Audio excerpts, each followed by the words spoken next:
Welcome everyone to the August 19th, 2019 meeting of the Delaware County Board of Commissioners. And Michael, would you please lead us in the pledge? I pledge allegiance to the flag of the United States of America and to the republic for which it stands, one nation, under God, indivisible, with liberty and justice for all. Thank you.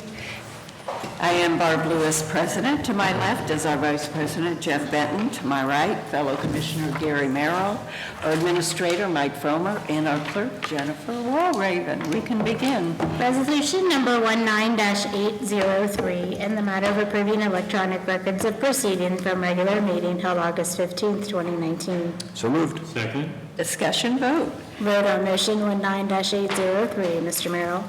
Mrs. Lewis? Aye. Mr. Benton? Aye. We do not have any public comment today. That brings us to item number 3, resolution number 19-804, in the matter of approving purchase orders and now certificates and payments of warrants in batch number CM-APR 0816. So moved. Second. Discussion vote. Vote on motion 19-804. Mrs. Lewis? Aye. Mr. Merrill? Aye. Mr. Benton? Aye. Resolution number 19-805, in the matter of approving travel expense requests. So moved. Second. Discussion vote. Vote on motion 19-805. Mr. Benton? Aye. Mr. Merrill? Aye. Mrs. Lewis? Aye. Resolution number 19-806, in the matter of setting the date and time to receive proposals for construction manager at risk for the Alum Creek Water Reclamation Facility, clarifier upgrades for the Regional Sewer District. So moved. Second. Discussion. Morning, Commissioners. Tiffany Mag, Director of Environmental Services. So this is an RFP for us to select a contractor to perform a CMAR project at our Alum Creek treatment plant. The project's going to be for upgrading our clarifiers by replacing the mechanisms, which is the internal structures inside of the clarifiers, as well as performing some upgrades to the splitter box that is just upstream of those clarifiers. We've budgeted $4 million for the project, which was included in our financial model as well as in the master plan, and we budgeted that for this year. Okay. Question? Vote. Vote on motion 19-806. Mr. Merrill? Aye. Mr. Benton? Aye. Mrs. Lewis? Aye. Thank you. Resolution number 19-807, in the matter of approving right-of-way work permit summary sheet. So moved. Second. Discussion vote. Vote on motion. Unless you want to talk about them. Wow. Nothing to add. Nothing to add. Okay. 19-807. Mrs. Lewis? Aye. Mr. Benton? Aye. Mr. Merrill? Aye.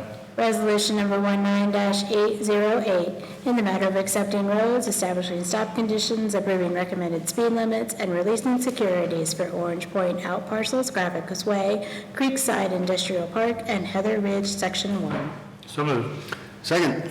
Discussion. These street and stormwater improvements were built last year and have been through the required one-year maintenance period. Graphics Way was a short section of road in Orange Point. Creekside Industrial Park, as you know, is the area behind the Menards, and Heather Ridge is a small residential subdivision that has, 31 lots off Hyatt's Road, and we're recommending your approval. Okay. Vote. Vote on motion 19-808. Mr. Benton? Aye. Mr. Merrill? Aye. Mrs. Lewis? Aye.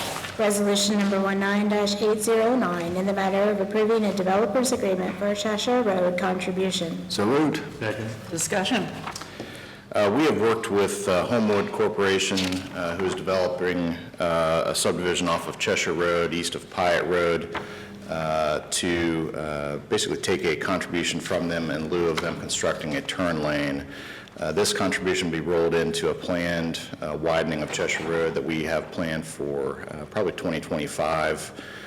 So we're going to start engineering on that next year and roll that turn lane into the 3-lane widening we have planned.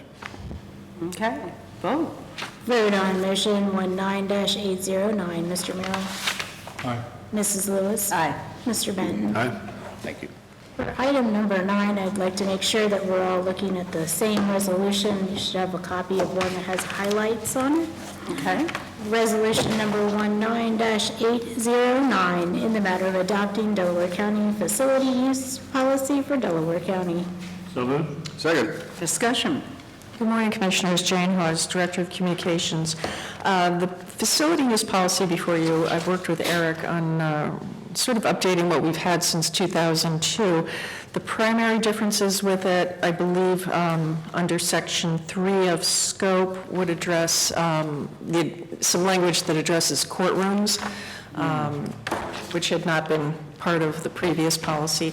And then in Section 7.1, Eric's come up with sort of, I think, a fee structure that would be more reflective of real costs nowadays, and just sort of also dividing it into when it's a group of 29 or fewer people, as opposed to 30 or more, how we would handle that. And also making the change that a group, if they're using it outside of business hours, would have to submit a check in advance. So I believe those were, Eric, or were those, I think, the major changes to what we had. Okay. So. Any questions? Vote. Vote on motion 19-810. Mrs. Lewis. Aye. Mr. Merrill. Aye. Mr. Benton. Aye. Thank you. Resolution number 19-811, in the matter of approving the Ohio Department of Health Contract Unit Tuberculosis Funding Agreement between the Ohio Department of Health and the Delaware County Board of Commissioners. So moved. Second. Discussion. Brad Lutz, Director of Business Operations and Financial Management. So before you is a tuberculosis funding agreement. In short, all Ohio counties are eligible to receive funds to offset the cost of public health activities associated with tuberculosis. As you know, the county reimburses the health department for what I would call direct costs related to tuberculosis. So that would be things such as testing and screening, and also things sometimes outside of the box a little bit, could even involve housing and so forth. This is a federal grant that's administered through the Ohio Department of Health, and the total amount of $21,618. This money would go to the county, so this would appear on the federal schedule of the next audit report, or the audit report for this year.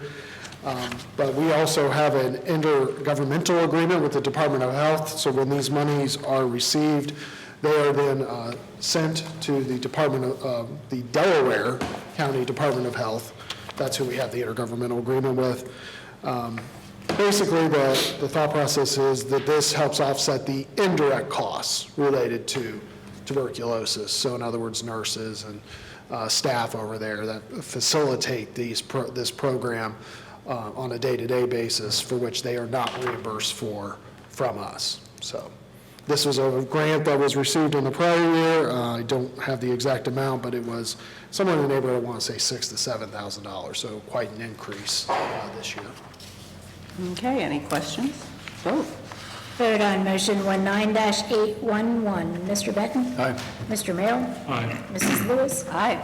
That brings us to administrator reports. Good morning, Commissioners. Wanted to, commend Cindy Blair for a very successful softball tournament on Saturday. Also thanking the four departments that had teams: Regional Sewer District, Job and Family Services, the Sheriff's Department, and EMS.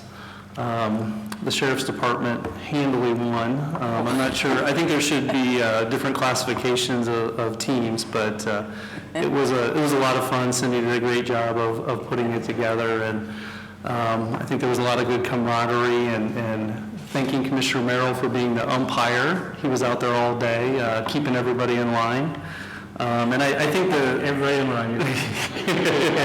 And honestly, Director Fischel had a very pivotal moment in his tenure here with 2 outs, runners on second and third, bottom of the seventh. Regional Sewer was up to the plate, and they hit a deep fly ball, and he, was not very confident looking. He backed up and snow coned the ball to secure the win. If he would have dropped it, Regional Sewer probably would have went on to win, and he probably would have been, his team probably would have not been very happy with him. So anyway, it was a really good time, and Cindy did a great job of doing it. So you want to tell that other story? Well, Commissioner Merrill and I switched roles. He was umpire and I was third base coach for regional sewer. And at one point, he looked at me down as third base coach and said, "Do that again and you're going to be kicked out." I was trying to give the regional sewer district an unfair advantage by stopping a runner at third. So there was a lot of good fun to be had. So. Oh, gosh. And then I was encouraged to go up and kick dirt on him, like Billy Martin would have done, but I figured that was probably not the wisest. Oh, that's great. Now, did Jen play? Yeah, she was. She sustained an Achilles strain in practice. Oh, no. And she got it through and played, but she was about 50% strength. So. Anyway. Oh, wow. Wow. Gee, and she must be very good. She was gutting it out, so we'll see. Oh, my gosh. Commissioner Merrill. I'll finish up with the theme here. It was a long, hot day, and Cindy did a nice job of coordinating the event. And Saturday evening, I decided to sit down at my computer and authored kind of my observations of the day, and Jane's going to forward that to all the county employees later this morning, so you can wait and read those observations later. Yeah. A few other things. I was going to ask Rob, I apologize for not doing while you're up there, about the pole at the roundabout. Are we progressing on that, or the utility pole that's slowing down the completion of that project? Are you talking about the Cheshire Road or Lewis Center Road? I think it's the roundabout at, we're down there by the North Road. Yeah, Lewis Center and North Road, yeah. So we have two utility poles in the middle of the roundabout, basically, and one is in the pavement, one would be in the truck apron.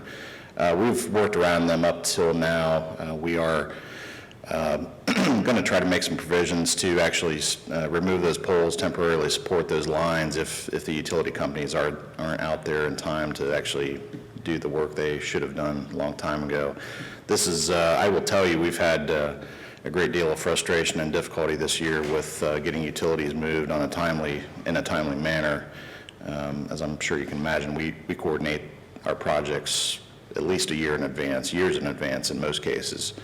And we really rely on the schedules we're given by utility companies and the promises they make to get their poles moved and so forth. And so we schedule our projects around that accordingly, and when we get put behind, or when they're behind, that puts us behind. But nevertheless, we are trying to find a way to get that roundabout open.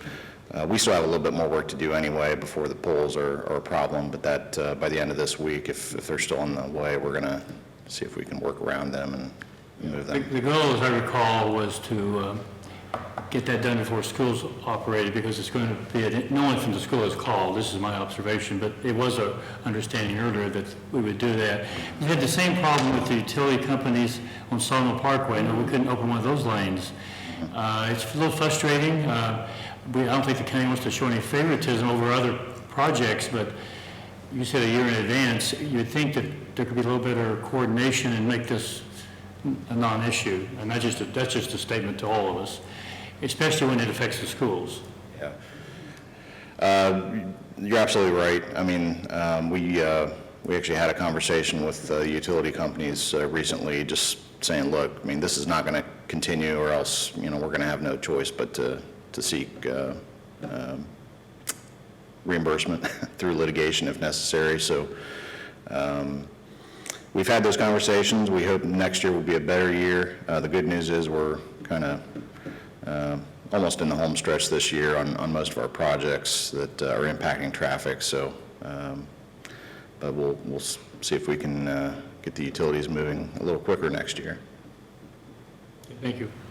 Attended CCO board meeting on Friday. We had the president of the Jobs Ohio speak. Did an outstanding job. I really enjoyed his comments, and I have some thoughts about that down the road, but I'll give that a little more thought and see if there's not an opportunity there for the county. Career Center, either one of the three of us can speak on this, so I had the advantage of going first. You want to As a president, do you want to talk a little about the Career Center? Or do you? It's a very hot day when that ribbon was cut. It was hot. It was hot. No, I mean, the building is just gorgeous. It's really very exciting and a huge crowd too. And the lieutenant governor spoke, which I thought was really great. But kudos to Mary Beth and her staff and all those that made that, the board, that made that happen. It's a huge, huge building. Get inside and walk it, it even feels larger than looking at it from the outside, and I think it's going to be a great asset for the county, and congratulations to Mary Beth, of course, to the board and everybody involved. I think it's going to be fantastic. Yeah, beautiful building. I have one other thing. These publications that rank everything, you know which ones to take seriously. But over the weekend I saw one, now I pronounce it niche, other people say niche, so pick their choice. But they had a ranking, and I know nothing about the organization, but we were ranked, Delaware County was ranked 9th in the country as the most livable county in the country. Los Alamos was number 1, and if you think about that, I've been there, I don't know who else has, that was basically a planned community built around World War II and the nuclear industry, and it's kind of unique for some of those reasons. But ranked number 9 in all the counties in the country, again, this is somewhat subjective, and I somewhat question some of these rankings, but I think it's fantastic publicity for our county, and Jane, I don't know if you've seen it yet, you might want to look it up. And yeah, it is a legitimate organization. I looked it up before because Bob Lamb found out about it, passed it on to us, and they work basically site selectors around the country. Oh, so yeah. they do a lot of rankings that are going to help organizations figure out the desirability of a place to live or locate a business. And that's all I have. Mr. Benton. Well, I was going to talk about the Career Center and the niche ranking, so I don't have a whole lot else to add, but that the Career Center, you know, it's really nice, not only because it's a great facility, but it consolidates their activities, their courses, their programs into one location. And then it allows us to consolidate so many of our functions into one very convenient, accessible, efficient operation. If I could location. apologize, but if I can add, there's another consolidation that I learned about a year ago that I never even thought about. The school buses who have to go to those 2 locations to deliver students, they only have to go to 1. Sure. Now, I don't know whether it's just Olentangy or combined of all the schools, but I heard $75,000 in transportation costs would be saved. I think that may have just been for Olentangy, but I'm not sure about that. That's a cost you ever think about that. Sure. Some consolidation, so I apologize. But. Oh, no problem. Again, it's just a win-win. I mean, the Career Center is expanding, growing, providing great programs, and producing the workforce that we all are so focused on and needing in the community. And then, the whole career, the North Campus, the old Career Center is going to be a great facility for all our residents and businesses to do business with the county easier, more efficiently. And then we'll repurpose some buildings to the community that'll be very helpful as well. So that's all I've got. All right. I met, along with Bob Lamb, Dr. Harrison from, he is the president of Columbus State, and first time I'd met him, and just a very, very sharp guy. We talked about the main campus down in Columbus, but then he really emphasized how they're doing an outreach to our residents and how important it was. The programs that they were offering were very flexible, and they're also offering an adult program through which if you're working, you can still get a college degree. So he wants to collaborate and really be involved. Of course, with Bob Lamb too, we talked a lot about workforce and how important that was, and there are a lot of discussions going on now with workforce, and then we even talked about housing, affordable housing, and so it was a great meeting, and I expect a lot of collaboration to result from that in the future. We've already been invited to an event in early October that they're putting on. So again, their facility is really neat, beautiful. Very busy. Yeah, very busy, right. They have close to 100 acres there in total. Did he talk about That's right. expansion plans, the future of that campus? We talked about the 100 acres. I can't remember anything specifically about the expansion, but certainly I know that they will do that. Because they're landlocked in downtown Columbus. They're kind of Exactly, right, cramped. right. Yes, they are. So, we have need for, I just do want to mention one thing. We do have a work session tomorrow night, 6:30, and the work session will talk about, we will discuss with our judiciary, our judges, how to best address indigent defense for the county. Times have changed, and so we need to look at how we can best provide indigent defense to our residents who need it.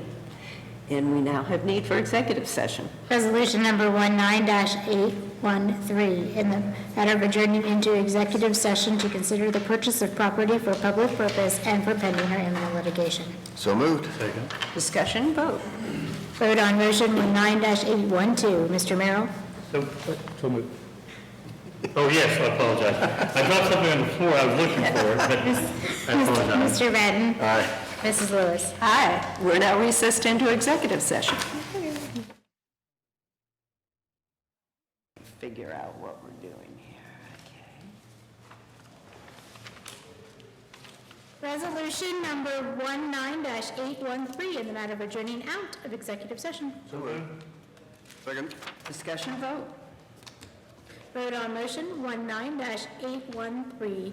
Mrs. Lewis? Aye. Mr. Benton? Aye. Mr. Merrill? Aye. We are now recessed until our viewing on Dustin Road at 1:30 today.